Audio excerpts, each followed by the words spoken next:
Good afternoon to all of you.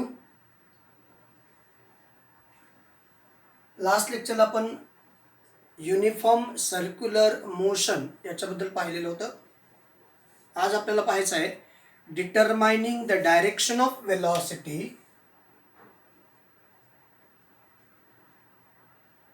Determining the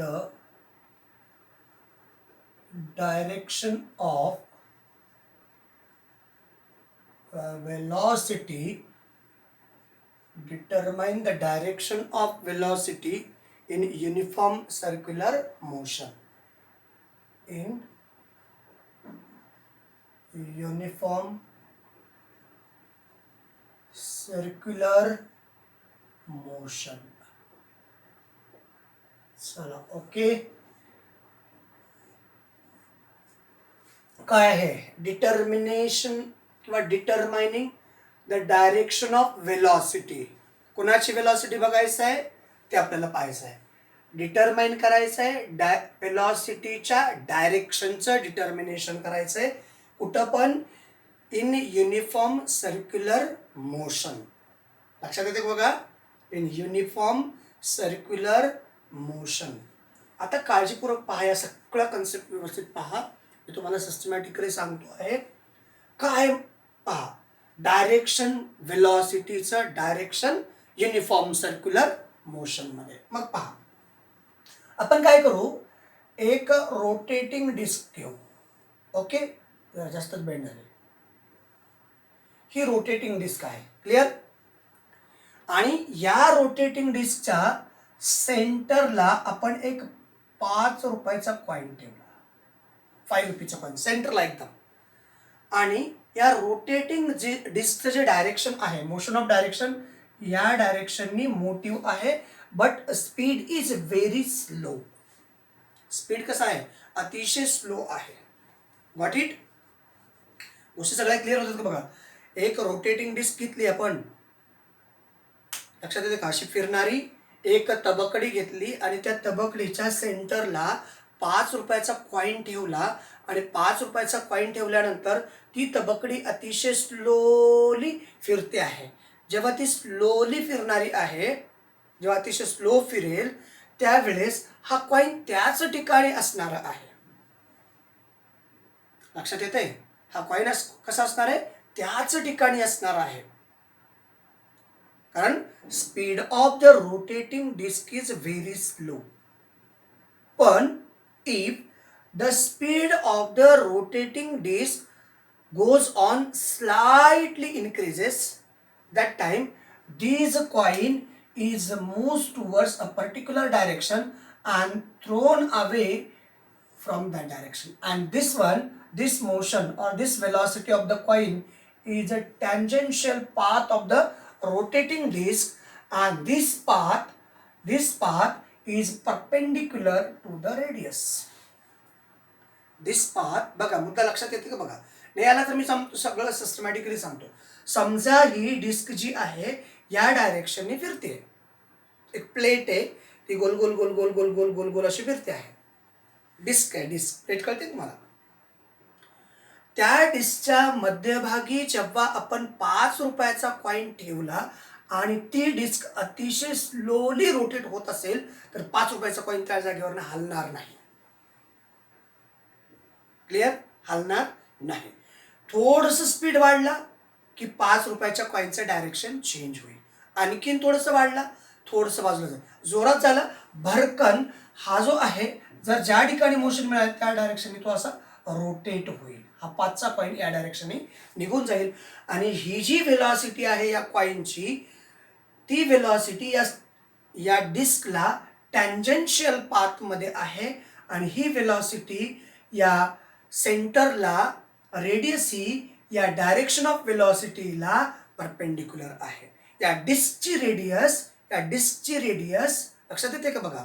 या डिस्कची radius हा, आता बघा हे आपण काय दाखवलं, या डायरेक्शननी काय चालला, हा कॉइन निघून चालला. मान्य आहे ना. हा जो कॉइन आहे, जसं या डिस्कची वेलॉसिटी वाढवली, या डिस्कची वेलॉसिटी वाढवल्यानंतर हा जो कॉइन आहे या डायरेक्शनने निघून चालला, जेव्हा ही पाथ आपण इथून इकडे एक्सटेंड केल्यानंतर ही एक टँजंट होते या सर्कलला, आणि ही जी रेडियस आहे, ही रेडियस जी आहे या सर्कलची, ही रेडियस या टँजन्शियल पाथला म्हणजे कॉइनच्या वेलॉसिटीला परपेंडिक्युलर आहे. क्लिअर? मग जर समजा हा कॉइन इथं होता, इथं असेल तर त्याचा वेलॉसिटी कमी असेल, इथं असेल तर वेलॉसिटी कमी असेल, म्हणजे याच्यापेक्षा थोडासा जास्त असेल, आणि इथं असेल तर सगळ्यात जास्त असेल. Depending upon the position of the coin on the rotating circular disc, velocity of these 5 rupees coin is changes with the help of its position.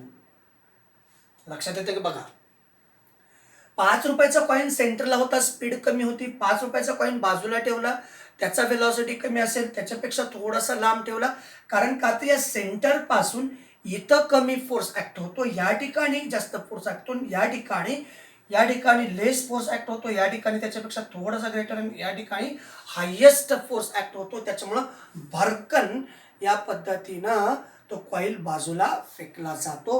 He concept आहे. आता बघा, ही डिस्क कशी फिरते आहे, युनिफॉर्मली रोटेटिंग मोशन मध्ये आहे disk. मुद्दा लक्षात आला? डिस्क कशी रोटेटिंग आहे, युनिफॉर्म आहे, सर्क्युलर मोशन मध्ये फिरणारी डिस्क आहे. आणि आपण डिटरमाइन करतो आहोत, काय डिटरमाइन करतो आहोत, कोणाचं डिटरमाइन काय करतो आहोत, डायरेक्शन ऑफ वेलॉसिटी. आणि हे वेलॉसिटीचं डायरेक्शन आहे. जर रोटेटिंग डिस्क या डायरेक्शनने फिरत असेल, रोटेटिंग डिस्क या डायरेक्शनने फिरत असेल, तर वेलॉसिटी जाणारे डायरेक्शन असं असेल. आणि रोटेटिंग डिस्क या डायरेक्शनने फिरत असेल, तर velocity of the coin is most toward that direction. Clear? So that is a direction of velocity in rotating uniform circular motion. आता जाऊ आपण आपल्या टेक्स्टबुकमध्ये. बघा, टेक्स्टबुकमध्ये तुमच्याकडे दिलेला आहे, try this to take a circular disc and put a 5 rupee coin at a point along its edge. 5 रुपयाचा coin जर समजा एखाद्या एज वरती ठेवला, या ठिकाणी ठेवला हा 5 रुपये कॉइन, तर हा फिरल्या फिरल्या या डायरेक्शननी याचं मोशन असेल 5 रुपयाच्या कॉइनचं. म्हणजे काय झालं आता, हे it is a tangential path. Tangent कळतंय का तुम्हाला? स्पर्शिका म्हणतात त्याला. Tangential path to the circular disc, make it move around the its axis. आता ही जी डिस्क आहे, या ठिकाणी सेंटर आहे, या सेंटरपासून ती फिरते आहे by putting a pin through it. याच्या खाली आपण एक पिन ठेवणार आहोत, आणि पिन ठेवल्यानंतर त्याला आपण रोटेटिंग असं दाखवणार आहोत. When the disc is move at a higher speed, बरोबर ना, डिस्क जेव्हा हायर स्पीडने फिरेल तेव्हा हा कॉइन काय होईल, कॉइन बाहेर फेकला जाईल. The coin will be thrown of as shown in figure. तुमच्याकडे डायग्राम दाखवलेले आहे, त्या पद्धतीनं हा कॉइन तुमच्याकडे त्या ठिकाणी फिरेल. Note down the direction at which thrown off. मग डायरेक्शन आपण दाखवलेलं आहे, इथं 5चा कॉइन होता, या डायरेक्शनने फिरत असेल तर इकडे निघून जाईल, या डायरेक्शनने फिरत असेल तर इकडे निघून जाईल. 5 रुपयाचा कॉइन सेंटरला होता, तर हळूहळू स्पीड जर कमी असेल तर तो जागेवर फिरेल, स्पीड जर जास्त असेल तर तो त्या डायरेक्शननी बाहेर फेकला जाईल. Repeat the action placing the coin at a different points along the edge of the circle. आता हे 5 रुपयाचे कॉइन वेगवेगळ्या ठिकाणी ठेवून आपण त्याचं ऑब्झर्वेशन केलेलं आहे. And observe the direction in which coin is a thrown off. Direction या डायरेक्शनने, आता 5चे कॉइन इकडनं ठेवलं तर या डायरेक्शनने निघून जाईल. फक्त काळजीपूर्वक घ्या, इथून घेतलं तर हा येईल, हा थोडासा या डायरेक्शन जाईल, हा थोडासा या डायरेक्शन जाईल, आणि हा इथं जाईल. असंही पॉसिबिलिटी आहेत, अशाही पॉसिबिलिटीज आहेत. The coin will thrown off in direction of tangent काढलेला आहे, that is a tangent perpendicular to the radius of disc. ही टँजंट या रेडियसला परपेंडिक्युलर आहे, म्हणजे ही रेडियस या टँजंटला परपेंडिक्युलर आहे की नाही. Radius is perpendicular to the tangent and the direction which get thrown off depending upon its position of moment of getting thrown off. It means that the coin moves along circular path. The direction of its motion changes at every point. Direction of motion changes. बघा, direction of motion changes at every point. Coin या ठिकाणी होतात तेव्हा direction हे आहे, coin या ठिकाणी आहे डायरेक्शन हे आहे, कॉईन या ठिकाणी आहे डायरेक्शन हे आहे. तर ज्या ज्या वेळेस कॉईनचं पोझिशन बदलू त्यावेळेस त्या कॉईनचं डायरेक्शन, वेलॉसिटीचं डायरेक्शन हे डिफरंट असू शकतं. चला, कळलं का बघा इथंपर्यंत? सगळ्यांनी काळजीपूर्वक पहा, काही शंका आहे का? सगळ्यांनी सिस्टमॅटिकली पहा, काही शंका आहे?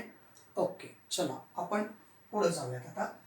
नेक्स्ट गोइंग टू द, आता या ठिकाणी तुमच्याकडे टेक्स्टबुकमध्ये काही अनसॉल्ड म्हणजे सॉल्ड न्यूमेरिकल दिलेले आहेत, ते मी सुद्धा आपल्याला सॉल्व करून देणार आहे. आता तुम्ही म्हणा सर कसं काय, ऑलरेडी सॉल्व केलेले आहेत, पण बऱ्याच जणांना फॉर्म्युले माहिती असतात, कशाला काय म्हणायचं ते माहिती नसतं.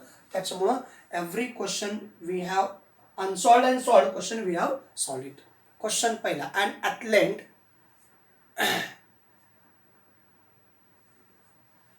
and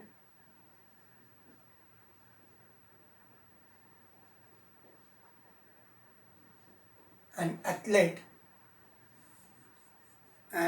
athlete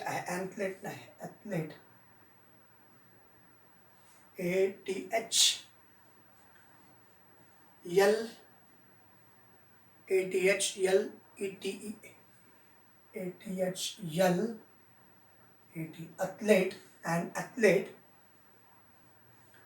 is running on a circular track, is running on a circular track,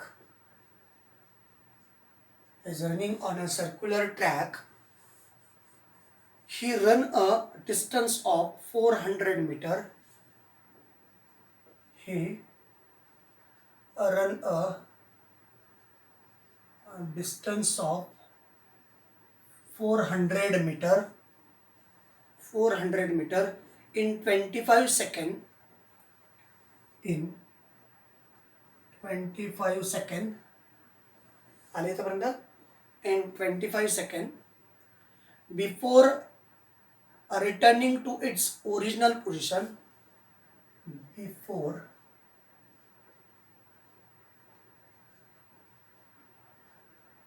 returning to his original position, to his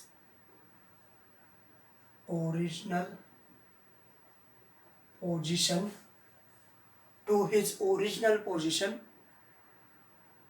what is his average speed?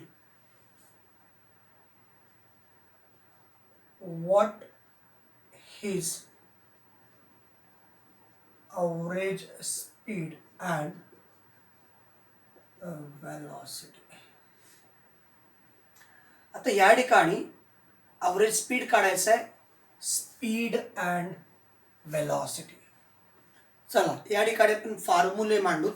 Average स्पीडचा formula काय आहे?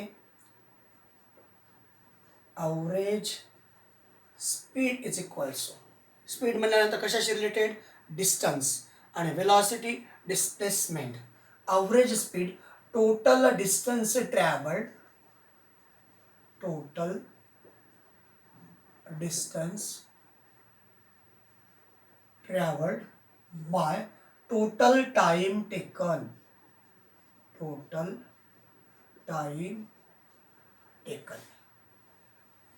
clear? आले इथपर्यंत? आता टोटल डिस्टन्स किती आहे? Total distance या ठिकाणी बघा, an athlete is running on a circular track. He runs a distance of 400 meter. Total distance किती आहे? 400 अपॉन किती टाइम? 25 सेकंड. 5 5 25, 5 48, 5 1 5, 5 1 5, उरले 3, 5 30. Average speed is equals to 16 meter per second. Average speed is equal to 16 meter per second. मग आता दुसरा formula, average velocity काय काढायचं आहे, अवरेज वेलॉसिटी काढायचं आपल्याला. चला मग फॉर्म्युला आपण लिहूयात अवरेज वेलॉसिटीचा. Average velocity, average velocity is equal to काय आहे, स्पीड कशाशी रिलेटेड, डिस्टन्सशी, वेलॉसिटी डिस्प्लेसमेंट, टोटल डिस्प्लेसमेंट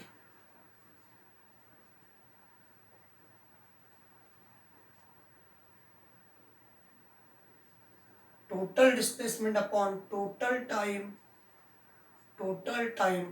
आता मुद्दा इथे येतो, डिस्प्लेसमेंट हा आतलँड जो आहे, आतलँड काय आहे, या सर्क्युलर पाथ मध्ये फिरतोय बघा, सर्क्युलर पाथ मध्ये. आतलँड कसं फिरतो आहे, सर्क्युलर पाथ मध्ये फिरतोय, राईट. ठीक आहे, यानी इथून निघाला आणि या ठिकाणी पोहोचला. हे डिस्टन्स जे आहे 400 मीटर आहे, पण डिस्प्लेसमेंट 400 मीटर येणार नाही.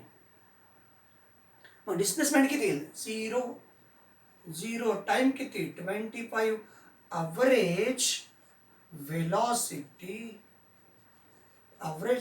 Is equal to 0 metre per second. Average velocity is equal to 0 metre per second. Because reason लक्षात येते का बरं, कारण हा जो आतलँड ट्रॅव्हल करतो आहे, displacement means shortest path, initial final. कुठे इनिशियल फायनल, इथूनच इनिशियल आणि याच ठिकाणी फायनल आहे. Therefore displacement is 0. So total displacement is 0, total time 25 and average velocity is equal to 0. Question clear झाला, क्लिअर क्वेश्चन, काही शंका आहे, चला आगे जाऊ, आपण पुढे जाऊया थोडंसं. आता पुढे जाऊयात आता आपण थोडंसं. क्वेश्चन पहिला कळला सगळ्यांना, क्वेश्चन सगळ्यांना कळला, क्लिअर. चला ओके, पुढे जाऊयात आपण थोडंसं. पुढे जाण्यापूर्वी एक सेकंड क्वेश्चन आहे पहा. अन एरोप्लेन, आता क्वेश्चन लिहित नाही कारण तुमच्याकडे आहे, डायरेक्टली मी क्वेश्चन वाचतो आणि काय काय दिलेलं आहे ते लिहितो आणि त्यानुसार फॉर्म्युला.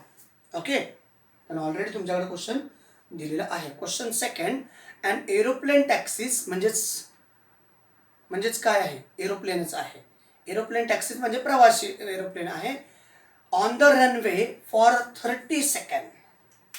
टाइम दिलेला आहे या ठिकाणी 30 सेकंड. रनवे वरती एरोप्लेन धावत आहे 30 सेकंद. विथ अन एक्सेलरेशन दिलेला आहे a is equal to, with an acceleration किती दिलंय बघा, with an acceleration of 3.2 metre per second square.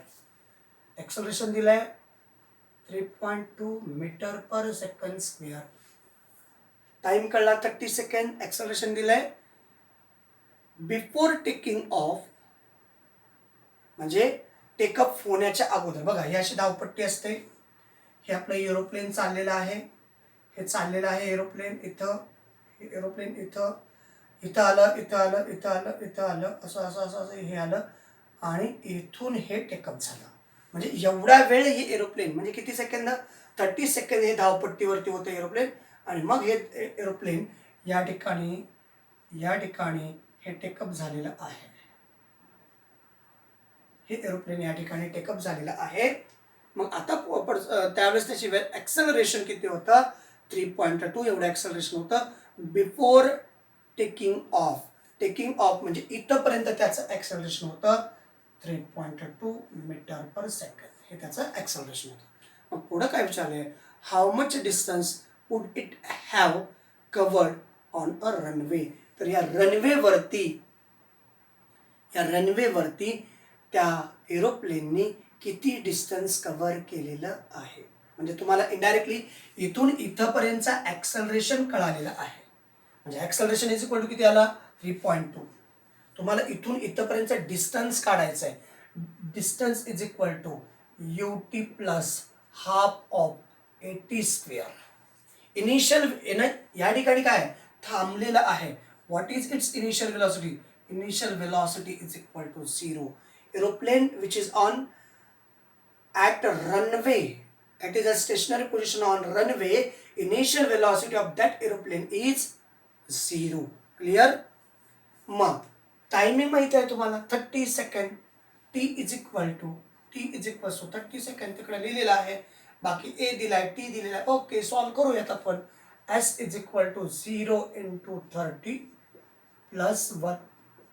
Acceleration दिलेलं आहे 3.2 इंटू टाइम किती दिला 30 त्याचा square. S is equal to 0 plus या ठिकाणी 16 1.2 इंटू 900 बरोबर ना, इंटू 900.